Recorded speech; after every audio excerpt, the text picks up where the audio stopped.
This was my first dream catching experience, and I must say it was quite enlightening. And when we did this dream catching experience, we talked about what is actually crown, what crown means to us. So these are some of the keywords which came to us. And social hub is the most important thing because we have so many people and we actually hardly manage to meet them.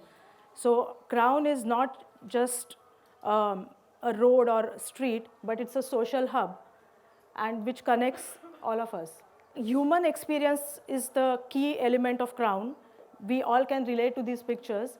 And the most important of all these pictures is the diversity of these experiences which we are imagining to have on the crown. How do we manage to have this diversity on the crown? How do we envision the life of the crown in the galaxy context?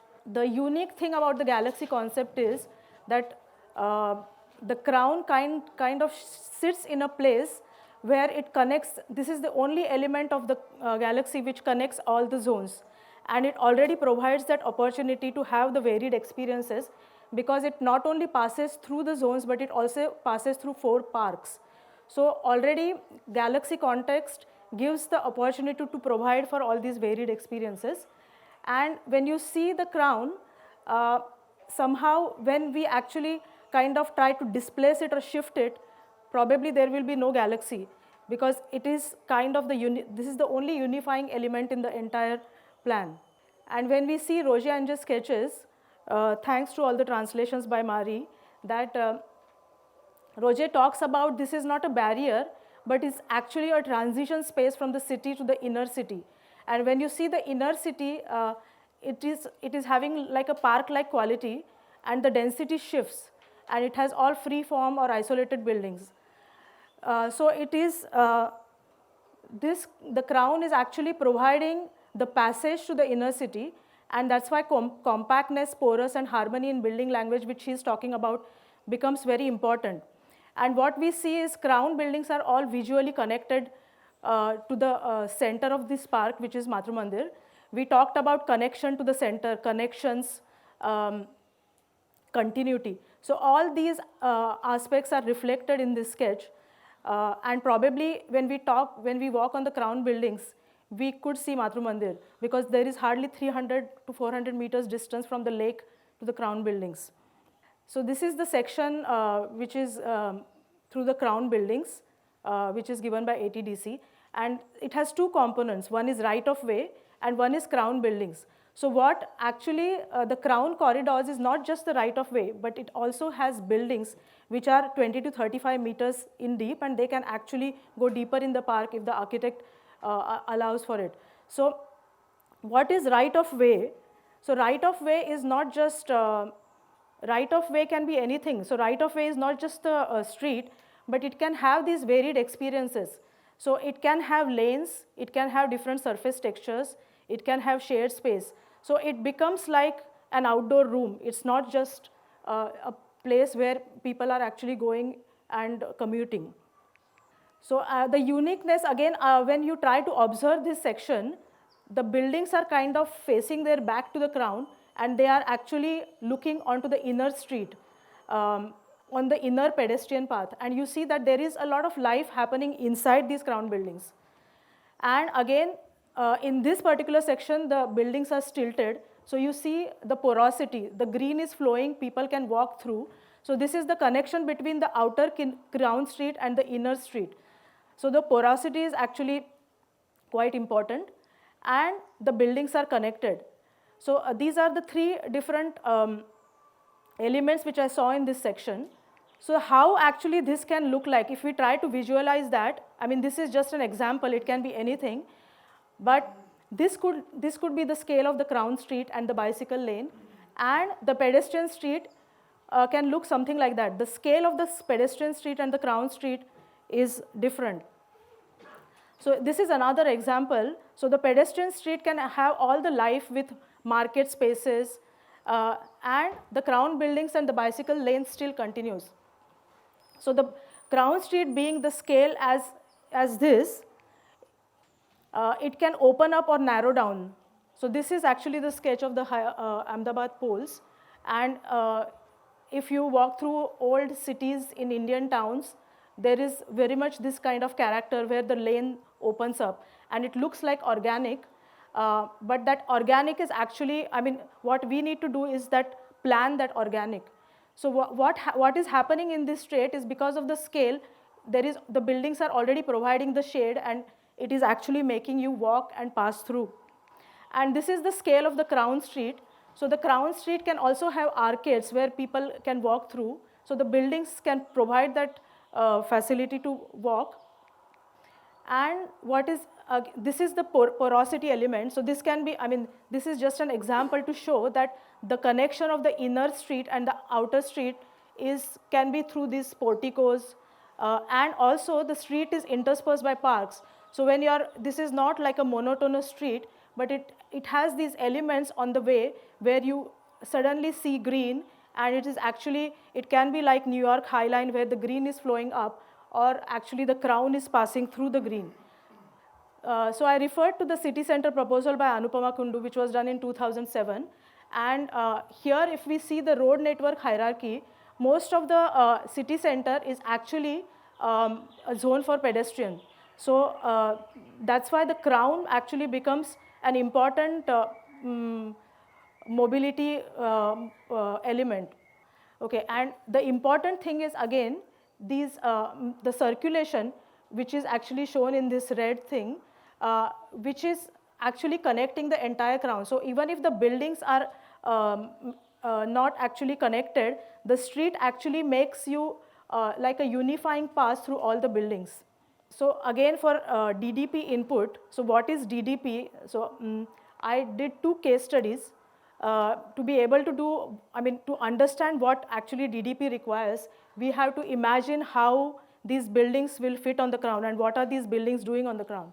So this is again an example of Ahmedabad pole, and here you see the street actually opens up in squares, neighborhood squares, and narrows down. And this is actually an example from Bologna. If you see, again, this is the main street, and there are inner streets, and the green is passing through, and there are, again, small pockets of green or negative spaces formed inside. So I took this as an example. It's just an example just to understand to imagine the life on the crown. So this is actually a 200-meter diameter circle on the east-west axis. This is actually a part where I think Gaia radial will be, and there are a lot of Kaya trees there.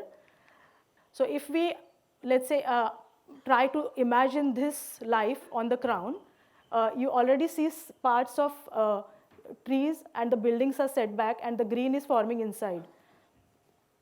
So just to imagine how these existing patterns, if we are overlaying on the crown, what the life will be. This was just an example to imagine how these buildings are related to the crown. And then we start getting patterns like that, which are with trees, paved areas. And then I try to draw actually some examples myself with these things which are constant. There are trees and the right of way and the building lines which are given. So we can get patterns like that, which Roger was talking about. So this actually has the succession of buildings with transparency and ease, and it can actually accommodate all the watersheds, trees, and everything. And the uniqueness is, even if the road is circular, you can actually achieve this with orthogonal forms and still have the compactness and porosity with the inner and the outer street. So then you can start following the line of the setbacks, and you can start getting hierarchy of spaces. So some of the buildings can be even stilted, and you can pass under. So you can actually create unifying passing space. And Shailaja talked about positively defined public spaces. So actually buildings form this, and we can get properly shaped negative spaces where actually most of the life is, like meeting and circulation points. And this can accommodate green, urban farming, or watersheds depending upon the particular zone and the particular site. And it can also actually accommodate these shoulders, because the buildings they don't have to actually have a one line sitting on the crown all the time. It can accommodate trees, existing trees, and even create these shoulders, which are important for actually the meeting points of the radials and the parking zones. And actually it doesn't limit us. You can have any form. So the form is not limited. Architects can actually express with liberty and creativity in the same framework.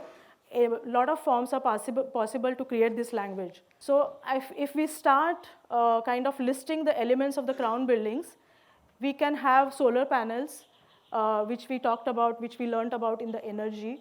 There will be viewpoints, urban farming, water catchments, the inner street, tree covers and circulation, and the porosity between the inner and the outer street. So this is just an example. I wanted to draw an architectural exercise so that I can imagine how that could be. And these are different elements. So again, you can see that the buildings are connected horizontally and vertically. So you can accommodate in the volumes all these aspects, and it actually creates varied but unified buildings. So again, I mean, this is the existing reality. Let's say we have trees, there are canyons, Porambuk lands, watersheds and everything. So this is, if we start calling it, let's say plot now, crown plot, it's approximately 5,000 square meters, 35 meters by 150, if you leave the spaces on both sides. What we have actually in different zones have different functions.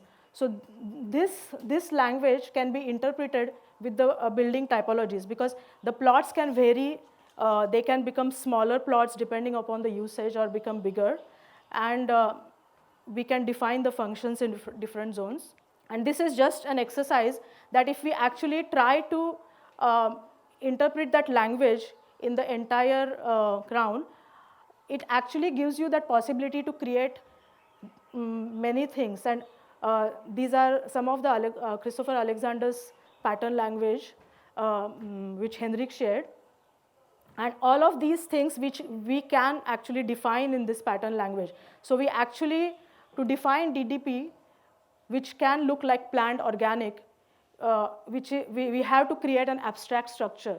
So this kind of pattern language can actually lead to something like that, which we were talking about earlier, street as a room, or arcade buildings and neighborhood squares.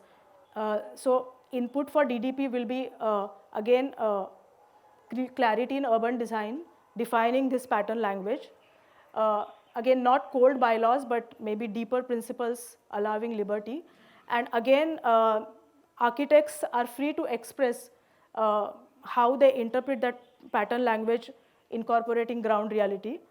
And when we see historic towns have these architectural features or building palettes which repeat, and that's how it gives them kind of a unified character. So probably we need to define that also, so we actually create that character. We shouldn't forget that this is not just the city of DDPs and urban designs. It's actually a city which is actually already envisioned by the mother, and she calls it the symbol of progressive unity. So I hope that crown becomes a symbol of progressive unity.